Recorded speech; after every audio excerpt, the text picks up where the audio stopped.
So Ben Shapiro, about a month ago, did a video on PragerU. So I get to kill two birds with one stone. Get two birds stoned at once. I'm bashing PragerU and Ben Shapiro at the same time. Why has the West been so successful? This is his question that he's going to attempt to answer here in this video. And let me just jump right into it. I don't want to dilly-dally. Western civilization. It's been around for a while, but suddenly everybody is talking about it. Some are anxious to save it. Others are happy to see it go. But what exactly is Western civilization? I'm gonna try to not stop so much in this. I know I did it a little too much last time, but so let's answer that question for him before he answers it, because I know he's gonna give his take on it. But what do I think is Western civilization? And by the way, who is happy to see it go? Like, okay, the people that have a problem with some conduct of Western civilization, they're not saying like, oh, end Western civilization completely. I've never seen that. I've never heard anyone say that. So that's a straw man.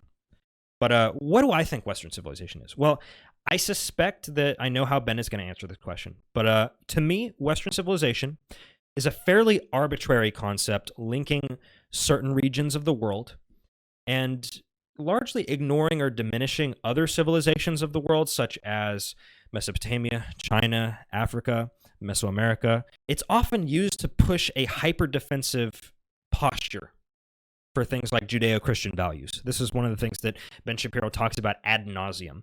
And I suspect he's going to use this to defend Judeo-Christian values to some extent, because a lot of these people tend to link the two together and say, without Judeo-Christian values, we could never have Western civilization.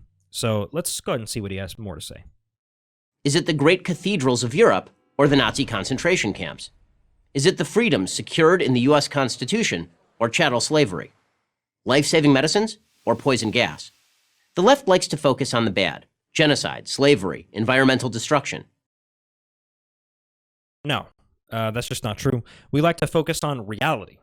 And as they say, reality bites, okay? So yes, the West is many of the great things that you listed there, but it's also many of the negative things that you listed there, all right? And many more, things like colonization, subjugation of other countries, needless offensive war. That's probably been the big one over the last, half a century. That's probably the most prevalent thing, especially when we're talking about the U.S. specifically, and often aided and abetted by the U.K., which kind of is the granddaddy of the West. Many people see it that way anyways. Maybe you could say France is one of the big contributors as well. Also, some things where the left tries to focus on the good aspect of Western civilization, Ben Shapiro doesn't want to have that conversation.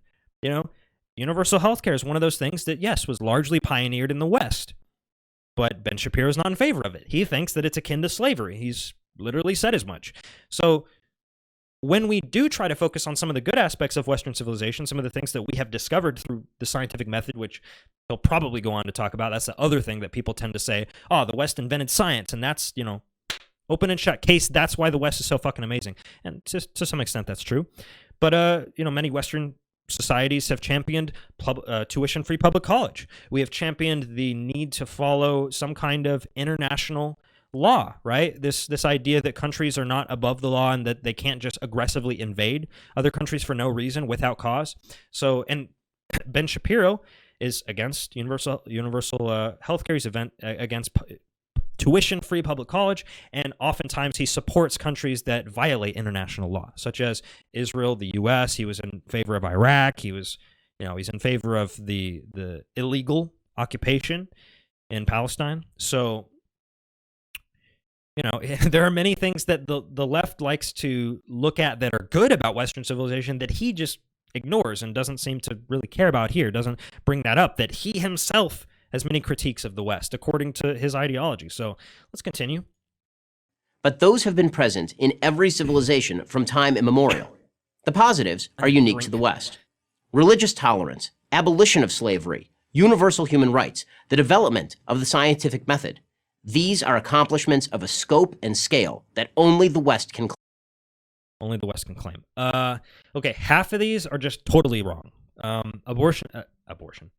I'm thinking of the last segment. Abolition of slavery. There were plenty of civilizations that didn't have slavery before we had slavery, okay? The Native American civilization had no slavery. And by the way, a lot of people don't know this, but Native Americans had cities. They had large communities. In fact, there was one city numbering over 200,000 citizens, which was one of the largest cities of its time, okay? It's not necessarily that they had the same building structures or the same way of pooling resources, but they had large cities of multiple hundreds of thousands of people. Religious tolerance, okay, that one is egregious. There was wide-scale religious tolerance in India, for example, long before the West established it. I'm talking long before the West established it, okay? There were periods in the Middle East where there was religious tolerance, and a lot of people are like, what? The Middle East? Yeah, there were periods where there was religious tolerance in the Middle East. You don't want to believe it, but Google it. Go Google it. So those are not aspects unique to the West. Now, the other ones, universal human rights, debatable. I mean, many Western societies, it's debatable whether or not they do observe universal human rights. Like the last segment I was talking about with universal health care, that's often not extended, or almost always not extended to all humans. It's just citizens. So it's selective human rights. And again, this is one of the things that right-wingers often use as an argument to say, oh, no, Guantanamo is totally legit, and doing extrajudicial trials offshore by military tribunals, those are totally legit because those people don't have the same rights as U.S. citizens. They're humans, but they don't have the same rights as U.S. citizens. So universal human rights, that's on shaky ground, to be sure.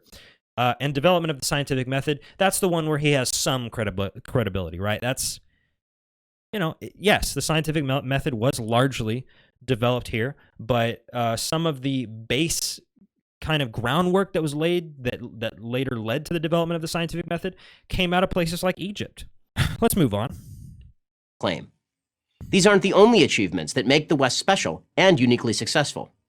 As Western thought evolved, it secured the rights of women and minorities, lifted billions of people out of poverty, and invented most of the modern world. Whoa. Okay, that is some sweeping assumptions, sweeping generalizations. The things that he just listed are enormously complicated, right? It's not, you can't just all of that stuff gets credit to Western civilization. That's the end of the conversation. This is kind of typical of Ben, is that there are so many assumptions made at the base of this argument that we would have to go through at least an hour of content just to explain how he got here and why several levels are wrong just getting to this. The assumptions at the base of this argument, the bedrock is on shaky ground, basically. So let's continue. Progress hasn't been a straight line, of course, but the arc of history is clear. The obvious proof is that the world is overwhelmingly Western. I'll give him somewhat credit there because he says, okay, there's caveats to this. It hasn't been a straight line, blah, blah, blah. So I'll give him credit on that, but that doesn't really 100% mitigate what he said. And, with few exceptions, those parts of the world that aren't aspire to be. Why? Why has Western civilization been so successful? There are many reasons, but the best place to start is with the teachings and philosophies that emerged from two ancient cities, Jerusalem and Athens. Jerusalem represents religious revelation as manifested in the Judeo-Christian tradition, the beliefs that a good God created an ordered universe and that this God demands moral behavior from his paramount creation, man. The other city, Athens, represents Okay. Well, no, I'll let him keep going. Reason and logic, as expressed by the great Greek thinkers, Plato and Aristotle, and many others. These two ways of thinking, revelation and reason, live in constant tension. Judeo-Christian religion posits that there are certain fundamental truths handed down to us by a transcendent being. We didn't invent these truths. We received them from God. Okay, well, I have a massive problem with that. Humans wrote these texts, so yeah, they kind of did invent them. Now, to be fair, I don't know if he's saying this as a fact or if he's just using it as kind of a rhetorical device, but we absolutely did invent them, okay? They weren't handed down by God. There's no evidence of that. So, and many of them have been wholly ignored by Western civilization. So, and he did kind of give the caveat that, well, these things are in constant tension, and I'm sure he's going to give more caveats as he goes because he's a pretty skilled propagandist. But ultimately, my argument, and this is what I'm going to talk about more and more as this video goes on, is that Western civilization prospered in spite of these religious texts, in spite of these religious commandments. And obviously these commandments were made by people used to control other people. And a lot of times the areas where Western civilization have prevailed and been fairly successful are areas where they totally ignore the revelations part of his argument. So let's continue. Rules he lays down for us are vital for building a functioning, moral civilization and for leading a happy life. Greek thinking posits that we only know truth by what we observe, test, and measure. It is not faith but fact that drives our understanding and exploration of the universe. Western civilization, and only Western civilization, has found a way to balance both religious belief and human reason. No. I mean, that's a really these are really loaded claims, guys. There are so many things we'd have to go over. They're immensely complicated, and this is one of the things he does. Like I said, he makes sweeping generalizations. He makes a lot of assumptions that you would have to go through each of these assumptions just to get to a claim like this, and he provides none of it. He just kind of skips over that entire part and assumes, because PragerU is largely a propaganda channel appealing to people who already believe what they're saying, he just assumes you kind of make all those assumptions to start with, and you're like right at the cusp of this argument and ready to hear it.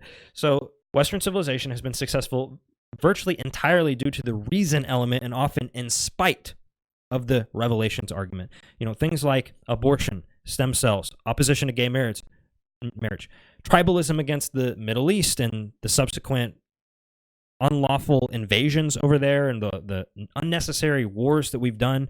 So a lot of these things are in many ways inspired by these religions to this day. And to this day, they hold us back in these ways. You know, you may think, oh, well, the wars in the Middle East, it has something to do with... Absolutely it does. The reason they were able to sell this is because there was a tribalistic, response to Middle East culture and Islam specifically. And Bush rode that shit. He rode that shit. And he said that God inspired me to do this. He said, he more or less said God wants us to do this war. And a lot of people bought that. Okay. A lot of the kind of silent majority crowd bought that shit. Here's how the balance works. The Judeo-Christian tradition teaches that God created an ordered universe and that we have an obligation to try to make the world better. This offers us purpose and suggests that history moves forward. Most pagan religions taught the opposite, that the universe is illogical and random, and that history is cyclical. History just endlessly repeats itself, personally. in which case, why bother to innovate or create anything new? Second, Judeo-Christian tradition teaches that every human is created in the image of God. That is, each individual's life is infinitely valuable. This seems self-evident to us now, but only because we have lived with this belief for so long. The far more natural belief is that the strong should subjugate the weak, which is precisely what people did in nearly every society in all of... Okay, well, if Judeo-Christian values teaches that it's wrong to subjugate the weak, then we've been doing a pretty fucking bad job adhering to those values, haven't we? Until very recent history, and in fact, current history. Like I said before, when you go back, it's colonization, imperialism, apartheid, slavery. All of these things happened under an ostensibly fairly Christian, Judeo-Christian regime of the West, okay? And to this day, even he supports the U.S. being the world police and doing unconscionable acts where we clearly are saying that, American exceptionalism, this is one of the things he ostensibly supports. American exceptionalism is essentially American supremacy. You are saying that we are exceptional, we are special, we are particularly good and moral, and therefore we have the obligation to police the world and do these illegal offensive wars and occupations of other countries. He would probably make the argument, well, the reason we did all these things is because we were ignoring Judeo-Christian values. Well, then, if we ignored it to that degree, like 95%, then how much credit can you give to it for any of our actions? So, I don't know. That's a very shaky argument, man. That is a very shaky argument. History. Only by recognizing the divine in others did we ever move beyond this amoral thinking toward the concern for human rights, democracy, and free enterprise that characterize the West. But Judeo-Christian religion alone didn't build our modern civilization. True. We also required Greek reason to teach us objective observation, that man has the capacity to search beyond revelation for answers. Greek reason brought us the notion of the natural law, the idea that we could discover the natural purpose, the telos, of everything in creation by looking to its character. Human beings were created with the unique capacity to reason. Therefore, our telos was to reason. By investing reason with so much power, Greek thought became integral to the Western mission. Nowhere is this more perfectly expressed than in the American Revolution, in which the founding fathers took the best of the European Enlightenment, with its roots in Greek thought, and the best of Judeo-Christian practice, with its roots in the Bible, and melded them into a whole new political philosophy. No, son, no, a million times no. There is nothing Judeo-Christian in the Articles of Confederation, to the best of my knowledge. The Constitution, certainly, or the Bill of Rights. Nothing. There's nothing. Okay, not even a little bit. Nothing. The only mention of religion at all is that the government can't establish one and can't and has to be objective on issues of religion. They can't support a specific religion over another. They have to give complete religious liberty to all citizens. So that's the only time they even talk about religion in any of our founding documents. You know, and many founders had scathing things to say about religion, and specifically your religion, and the religion that you say props up Western civilization, and now you're saying it inspired the great things that we did here in the United States of America. Google religious quotes from people like Thomas Jefferson, Benjamin Franklin, James Madison, George Washington. 3 out of 4 of these were some of our first presidents. Just Google it. Some of these quotes are absolutely scathing. Some of the things they say are more savage than anything I could come up with about religion. You know, I think Benjamin Franklin said that lighthouses are more useful than churches or something like that. Lighthouses rule. Let's go on. Without Judeo-Christian values, we fall into scientific materialism, the belief that physical matter is the only reality, and therefore also fall into nihilism, the belief that life has no meaning, that we're merely stellar dust in a cold universe. Okay, whether you want to admit it or not, the material reality is the only, relatively provable, observable reality. It's the only one that we know about. And there's a good argument as to whether or not you know that your reality is real to anyone beyond yourself. Have you ever heard of solipsism? I think solipsism raises a good point that, I'm within my own mind and my own perceptions, and I can never fully know whether or not anyone else is experiencing this reality except for me. And everyone else could just be an NPC. Kind of weird to think about, right? But ultimately, that first thing that he talked about as if it's, something to worry about, that's just true. That's just true. I mean, it's paramount to recognize that, because if you don't care about this reality, then you're kind of throwing everything important off the table. And as for nihilism, okay, the definition he uses is not strictly true, okay? Let's go back real quick so I can read that right off. Okay. The belief that life has no meaning, that we're merely stellar dust in a cold universe. The definition of nihilism is that life has no implicit meaning. Now, nihilism is kind of like atheism. Atheism says that I don't believe in a God, right? Nihilism says I don't believe that there's any implicit meaning to the universe. But what you do with that knowledge is not prescribed based on nihilism. Now, some people, they would ascribe to something called moral nihilism, which basically says there are no morals or something to that extent. But just nihilism as a flat word, it doesn't have any prescriptions as to how to behave. It just is the observation that life and existence has no observable implicit meaning. So a lot of nihilists, like myself, I think nihilism is, fairly reasonable. It's just a proposition. It's just an observation. Many people like myself say, okay, well then the next step, since life has no implicit meaning, is to create your own meaning. I forget who had this quote, but someone said, was it Viktor Frankl? I don't know, but life has no meaning, and therefore, the meaning of life is to give life meaning. Understand what I'm saying? So you can think that life has no implicit meaning, but then go on to give life meaning yourself and say, okay, well, I'm going to make normative claims about how I want the society to be run. I'm going to have my own moral compass. I'm going to base it on logic, on limiting human suffering, which is one of the main examples that people talk about.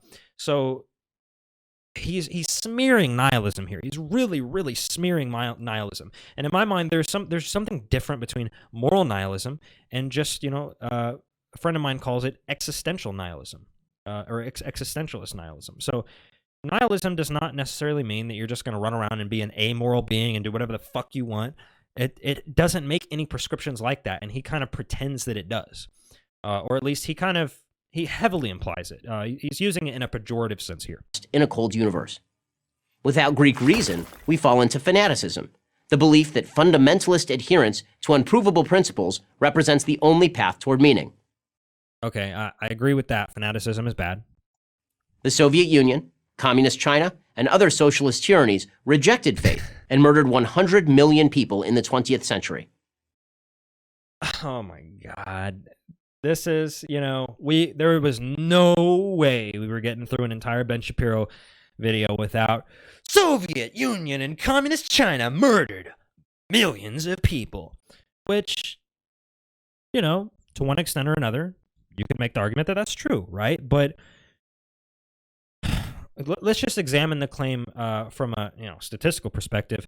The figure of 100 million is grossly exaggerated. I mean, grossly exaggerated. And ultimately, it all depends on what you're willing to consider murder, what you are willing to ascribe to the actions of someone like Stalin or Mao, what you're willing to ascribe to them intentionally killing 100 million people. Let's look at the definition of murder, for example.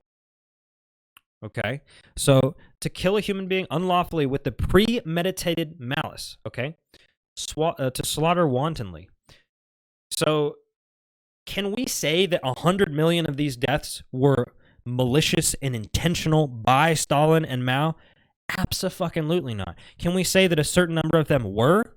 Yeah, absolutely. For Stalin, it ranges, the estimates range from about 1 million to about 30 million. 30 million, it really is kind of the upper ceiling of that. I've seen estimates go higher than that, but those are very erroneous. There's not a lot of good data for them. They make sweeping assumptions and generalizations. So I think a reasonable floor is about 1 million and 1.2 million, something like that. And then a reasonable ceiling is about 30 million. So somewhere in between there. For Mao, it's different. It's obviously, it doesn't make up that 70 million difference, clearly. So 100 million is an erroneous number to begin with. Obviously, and with Mao, it was a lot more incompetence, okay? A guy with complete power, a dictatorial strategy who made decisions that he was totally unscientific on. He just... this idea that you have to bury certain crops really deep and it'll create like larger yields when that just wasn't the case. There was a lot of things that he did that were just totally stupid, and idiotic and unscientific. And not all of it was malice. A lot of it was just total ineptitude. The guy was a fucking lunatic. So Mao and Stalin, major problems with these people, but they did not murder 100 million people. They murdered some people, and their inept actions and their shitty policies led to a certain amount of deaths due to famine and other things. So yes, these societies had massive failures, but every single time you hear Ben talk about this, he brings up the socialism part uniquely, and he says this is unique to socialism. Socialism did this, not Stalin did this, not Mao did this, because they were inept, shitty leaders, and they were authoritarian. He doesn't attribute it to just authoritarianism. He attributes it to socialism. He also assumes that socialism necessitates throwing science and reason out the door. No, it doesn't. You're pulling that right out of your ass. The irreligiosity of that has nothing to do with it either. The fact that they were not religious countries, that they didn't ascribe to Judeo-Christian values, has nothing to do with that. There are other countries that don't ascribe to Judeo-Christian religious values, and they didn't murder 100 million people. They didn't murder millions of people. They didn't starve millions of people. So that is a leap of logic right there. Also, let's talk about Western society. How many millions were killed because of our inept or malicious actions? According to some estimates, since World War II, the U.S. has murdered 20 to 30 million people in the wars of aggression that we've done, from Vietnam all the way to Iraq, all the way to Afghanistan, and all these other countries where we destabilized the government, we destabilized their economy intentionally, which led to famine. We have killed people. We have blood on our hands as well. Is this Nimrod going to attribute that to Western civilization? Is he going to attribute that to Judeo-Christian values? Is he going to attribute that to reason? Is he going to attribute that to us? And maybe he would make the argument that, well, we learned from these mistakes and we grew from it, and now we're not doing it anymore. Bitch, we are doing it. We're in 7 interventions right now. We're drafting up another one in Iran. And have you said a peep about it? No, you haven't. You haven't, have you? Total double standard here. Let's continue. I think we're almost done with this shit. Jerusalem and Athens, revelation and reason. And yet many want to reject both. These people call themselves progressives. Ironically, they want to take us backwards to a time when man was governed neither by reason nor faith, but by feeling, and therefore back to a time of moral chaos and disorder, of feeling over fact. Okay, I think we're done with this, but that last claim, that's really the one that just broke the camel's back for me. That is such a dishonest claim. That is such a disingenuous claim. This is a problem with Ben Shapiro, that when people come up to him and ask him questions whenever he's at college campuses and whatnot, and they pose things to him, he kind of ignores the legitimate criticisms that many progressives talk about. He ignores the legitimate issues that we are very factual on. The fact that many progressives, one of their central tenets, the main thing that they break from conservatives on, is that they highly value reason. And I think a lot of conservatives would say maybe they too much value reason and they have forsaken religion. A stereotype of progressives is that they're overly logical, overly factual. And this guy's pretending like, no, they're feelings over fact, and but I want to base my laws around my religion because I really feel that my religion is just. Like, dude, you are the pot calling the kettle black right now as a motherfucker. It's very typical of progressives to go to the facts first, to base most of their arguments around that. Sometimes to a fault, because honestly, in rhetoric, really right-wing people kind of delight in the conversation of facts because they can just churn out unnecessary and unrelated statistics and just kind of, overwhelm you with stuff so that you don't really have time to address each point. And they succeed whenever you're in a battle of facts because they just turn to rhetoric and they use snappy one-liners. They quote snipe you. They go down their dialogue tree, their prepared statements, and they really thrive in that kind of environment. And it takes a very skilled person to kind of nail them down on their facts. And a lot of times the left is not as fluent in rhetoric. And rhetoric, when it comes to a debate, certainly when two people are on stage and they're kind of up against one another, it's not facts that usually win out, okay? Facts can be useful and important, and I base most of my realizations about the world and my opinions on policy around facts, but when you are trying to change minds, you got to get with that rhetoric. You really have to get fluent with rhetoric because facts are not going to change everyone's minds. It's very easy to ignore facts and just be like, well, all of the stats that you give me, all of the sources that you use are wrong and they're biased and they're trying to lie. So I can't believe a word that comes out of your mouth. So this is why sometimes you need to have your rhetoric ready. You need to have ethical arguments ready. You need to have those catchy one-liners that just kind of like make them look owned. Ben Shapiro is not successful because he is a facts-forward guy. He often doesn't give a single fact in an entire presentation. Was there one fact in this video? Was there a single fact in this entire video, except maybe that science originated in Western civilization? That, more or less is probably a fact, right? But the rest of it, this was a lot of feelings. This was a lot of sweeping generalizations, feel-good rhetoric about his position. And it largely... it's going to do nothing to change a progressive's mind who's watching this. It's just going to reinforce his own community and make them feel good about themselves. So that last point that he made, that progressives are all feeling, that was total projection. I hope you enjoyed this. Ben Shapiro is kind of a paper tiger. He talks fast. He's very good at rhetoric and propaganda. I will give him that. He's a skilled propagandist. And sometimes... He does a pretty good job at what he does, but ultimately on facts, he is terribly, terribly outmatched against even the most basic critiques. Face him on facts, but also work on your rhetoric. Try to notice his patterns and have something prepared, have something ready to respond to that pattern. Have your own dialogue tree to go down. Oh, he said this. All right, here's my response. Just be ready for those things that and honestly, he really is like an NPC. He always makes the same points. His points are not novel. They're pretty easy to shoot down if you are ready for them. So to anyone out there who wants to go mano a mano with someone like this, use facts, but keep in mind, you're in a battle of rhetoric, man. You really are. Oftentimes, you're in a battle of rhetoric. So take it easy, guys.